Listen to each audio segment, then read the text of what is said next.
जैसे ही इस छोटे बंदर का जन्म होता है तभी बंदर राजा उसे डराने लगते हैं। यह देख छोटे बंदर ने बाप को ही गुस्सा मार दिया था। उसकी ताकत देख पिता बहुत खुश हो जाते हैं कि बंदर राजा के वारिस को ऐसा ही होना चाहिए। तभी एक गंजा बंदर दूसरे बच्चे को उठाता है। दोनों बच्चे जुड़वा भाई थे और नियम अनुसार बड़ा भाई जो कमजोर था बंदरों का उत्तराधिकारी था। तभी एक दुष्ट बंदरिया आकर राजा को बहकाने लगती है कि रानी को पता चलने से पहले बड़े भाई को निपटा दो, क्योंकि एक वारिस को ताकतवर होना चाहिए न कि कमजोर। मजबूरी में पिता ने बड़े बेटे को छोड़कर दूसरे को वारिस घोषित कर दिया था और चुपके से बड़े बेटे को पेड़ से नीचे फेंक दिया गया था। पर सौभाग्य से बड़ा बेटा लताओं में फंसने से बच जाता है, लेकिन तभी वो एक भेड़िए का खाना बनने वाला था। पर बच्चे को यह एक खेल लग रहा था। तभी संकट में एक बड़ी नाक वाले बंदर ने उसे बचा लिया था। दोनों का दुख समान था। अपने अलग रूप के कारण उन्हें कबीले से निकाल दिया गया था। बड़ी नाक का बंदर बच्चे को पालने का फैसला कर लेता है। समय बीतने के साथ बंदर भाई बड़ा हो चुका था। एक हाथ से विकलांग होने पर भी उसका दिमाग बहुत तेज चलता था। उसने पत्तों की मदद से पंख और पानी इकट्ठा करने का जुगाड़ बना लिया था। यहाँ तक कि उसने पेड़ से निकलने वाले गोंद की भी खोज कर ली थी, जो उनके काम के लिए काफी उपयोगी साबित हुआ था। दोनों बहुत खुश थे, अपनी ही धुन में मजे से जिंदगी जी रहे थे। और जब पुराने बंदर का समूह खुद का मनोरंजन करने के लिए खेल खेलते हैं तो दोनों छिपकर उनके खेल को देखते हुए आनंद लेते थे। उसका जुड़वा भाई भी अब काफी बड़ा और ताकतवर हो चुका था। लेकिन अगले खेल के दौरान एक समस्या हो जाती है। गेंद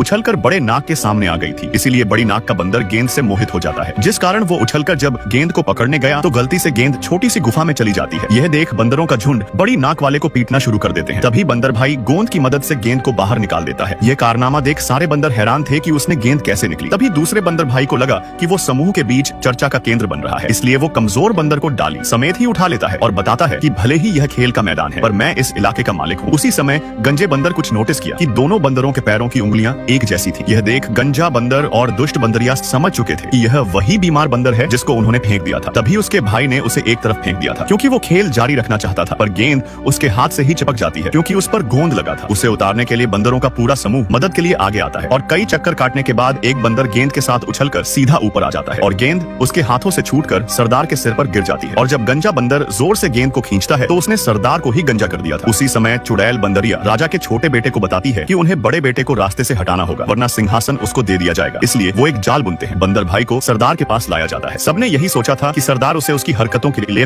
दोषी ठहराएंगे, लेकिन बंदर भाई पेड़ की कुछ टहनी तोड़कर सरदार के लिए पत्तों का एक ताज बना देता है। बंदरों का झुंड इस अजीब दृश्य को देख हैरान हो गए थे। तभी छोटा बेटा चुड़ैल को इशारा करता है और चुड़ैल छिपकर जादू करने लगती है। दूसरी तरफ बंदर भाई पत्ते में पानी डालकर एक दर्पण बना देता है जिसमें सरदार ने पहली बार अपना शानदार चेहरा देखा था। यह देख सारे बंदर बहुत खुश होने लगे थे, यहाँ तक कि बंदर भाई ने बैलों से सरदार के लिए सिंहासन भी बना दिया था। सारे बंदर खुशी से झूम रहे थे। तभी चुड़ैल बंदरिया मधुमक्खियों के झुंड को बाहर भेजती है, जिससे बचते समय बंदर भाई ने गलती से सरदार को नीचे पटक दिया था। इस बंदर ने पहली बार धरती पर कदम रखा था क्योंकि इससे पहले बंदर जाति केवल पेड़ पर ही अपना जीवन काटते थे। इस बंदर को झुंड से बाहर निकालकर पेड़ से नीचे फेंक दिया गया था। किस्मत से उसकी हड्डियां मजबूत थी, पर होश आने पर वो अभी भी चक्कर में था। बड़ी नाक वाला बंदर उसे